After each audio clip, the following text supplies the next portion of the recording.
Ganpat competition classes में आप लोग का बहुत बहुत स्वागत है। लीजिए, मैं फिर से हाजिर हो गया गणपत कुमार पंडित।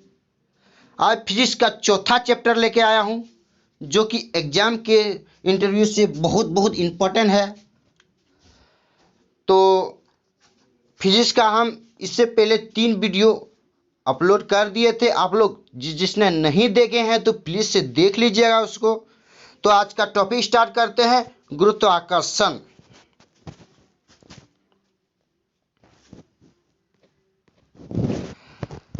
न्यूटन का गुरुत्वाकर्षण का नियम देखते हैं। किन्हीं दो पिंडों के बीच कार्य करने वाला आकर्षण बल पिंडों के द्रव्यमान के गुणनफल के अनुक्रमानुपाती तथा उनके बीच के दूरी के वर्ग के व्युत्क्रमानुपाती होता है। माना दो पिंड जिसके द्रव्यमान m1 एवं m2 है, एक दूसरे से r दूरी पर स्थित है, तो न्यूटन के नियम के अनुसार उसके बीच लगने वाला आकर्षण बल F बराबर G into M1 into M2 बटे r² होता है, जहाँ G एक नियतांक है जिसे सार्वत्रिक गुरुत्वाकर्षण नियतांक कहते हैं और जिसका मान 6.67 गुना 10⁻⁻11 न्यूटन मीटर प्रति स्क्वायर बटे kg² होता है। सार्वत्रिक गुरुत्वाकर्षण नियतांक का प्रायोगिक मान सबसे पहले हेनरी कैवेंडिश ने दिया था 1788 में। गुरुत्व न्यूटन के गुरुत्वाकर्षण के अनुसार दो पिंड के बीच एक आकर्षण बल कार्य करता है। यदि उनमें से एक पिंड पृथ्वी हो तो इस आकर्षण बल को गुरुत्व कहते हैं। अर्थात गुरुत्व वह आकर्षण बल है जिसे पृथ्वी किसी वस्तु को अपने केंद्र की ओर खींचती है। इस बल के कारण जो त्वरण उत्पन्न होता है उसे गुरुत्व जनित त्वरण कहते हैं, जिसका मान 9.8 मीटर प्रति सेकंड स्क्वायर होता है। गुरुत्व जनित त्वरण जी वस्तु के रूप, आकार, द्रव्यमान आदि पर निर्भर नहीं करता है। जी के मान में परिवर्तन कुछ देख लेते हैं। पृथ्वी की सतह से ऊपर या नीचे जाने पर जी का मान घटता है। पृथ्वी के ध्रुव पर जी का मान महत्तम होता है। विषुवत रेखा पर जी का मान न्यूनतम होता है। पृथ्वी के घूर्णन गति बढ़ने पर जी का मान कम हो जाता है। पृथ्वी के घूर्णन गति घटने पर जी का मान बढ़ जाता है।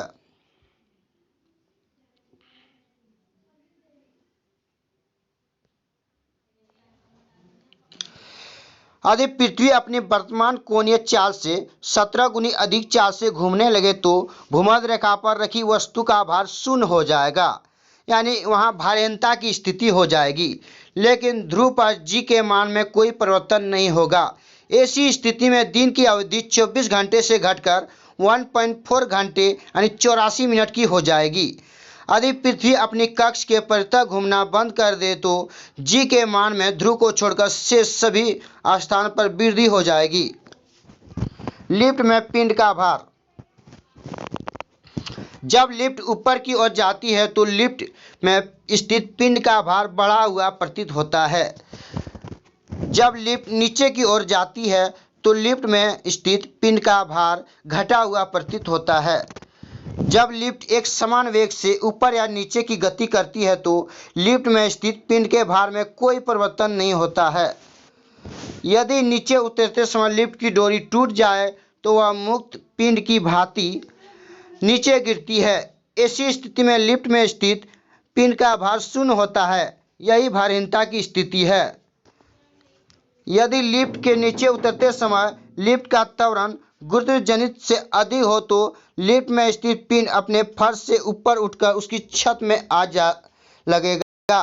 ग्रहों के गति से संबंधित केपलर का नियम देख लेते हैं कुछ।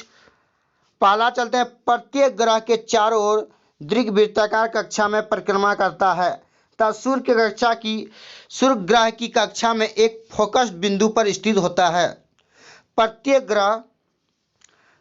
ग्रह का क्षेत्रीय वेग नियत रहता है। इसका प्रभाव यह होता है कि जब ग्रह सूर्य के निकट होता है तो उसका वेग बढ़ जाता है और जब दूर होता है तो उसकी वेग कम हो जाता है।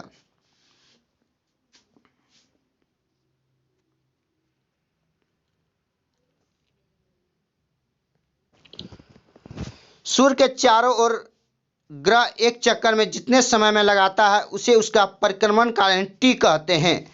परिक्रमण काल का वर्ग टी स्क्वायर ग्रह की सूर्य से औसत दूरी आर के घन आर क्यू के अनुक्रमानुपाती होता है, अर्थात टी स्क्वायर समानुपाती आर क्यू।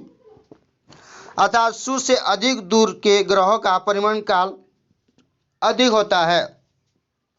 उदाहरण, सूर्य के निकट ग्रह बुध का परिक्रमण काल 88 दिन का है, जबकि दूरस्थ ग्रह वरुण का परिक्रमण काल 165 वर्ष है। IAU के यम और यम को ग्रह की श्रेणी से निकाल दिया है, इसलिए अब दूरस्थ ग्रह वरुण है। उपग्रह की बात करते हैं। किसी ग्रह के चारों ओर परिक्रमा करने वाले पिंड को उस ग्रह का उपग्रह कहते हैं। जैसे चंद्रमा पृथ्वी का एक उपग्रह है। उपग्रह का कक्षीय चाल। उपग्रह की कक्षीय चाल उसकी पृथ्वी के तल से ऊंचाई पर निर्भर करती है।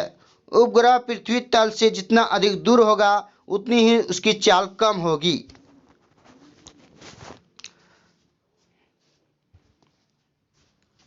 उपग्रह की कक्षीय चाल उसके द्रव्यमान पर निर्भर नहीं करती है। एक ही त्रिज्या के कक्षा में भिन्न भिन्न द्रव्यमान के उपग्रह की चाल समान होगी।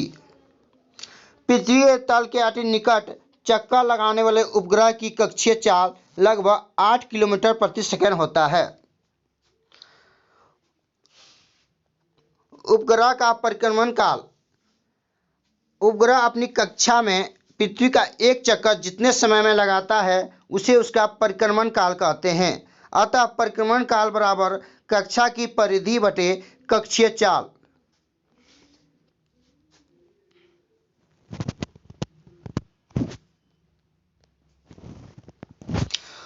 उपग्रह का परिक्रमण काल भी केवल उसकी पृथ्वी तल से ऊंचाई पर निर्भर करता है और उपग्रह जितना अधिक दूर होता है उतना ही अधिक उसका क्या होता है, परिक्रमण काल होता है। उपग्रह का परिक्रमण काल उसके द्रव्यमान पर निर्भर नहीं करता है।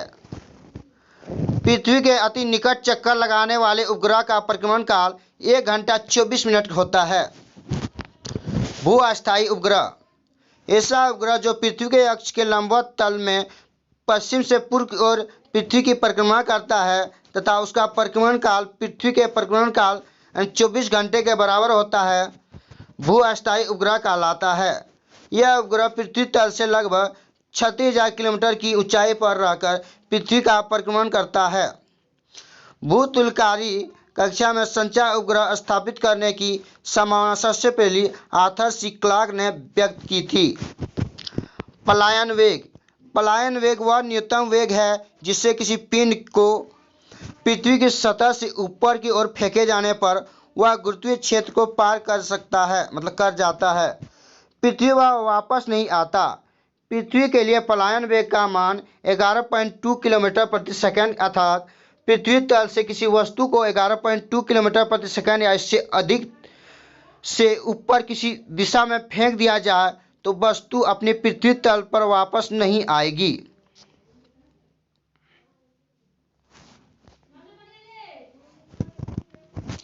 उपग्रह के लिए कक्षीय वेग यानी v0 बराबर होता है रूटेंडर GRE तथा पृथ्वी तल से पलायन वेग r मतलब VE बराबर रूटेंडर 2GRE। अतः VE बराबर रूटेंडर 2v0 अर्थात पलायन वेग कक्षीय वेग का √2 गुना होता है। इसलिए यदि किसी उपग्रह का कक्षीय वेग को √2 गुना अर्थात 41% बढ़ा दिया जाए तो वह उपग्रह अपनी कक्षा को छोड़कर पलायन कर जाएगा। तो दोस्तों आज के लिए इतना ही। अगला वीडियो मिलते हैं।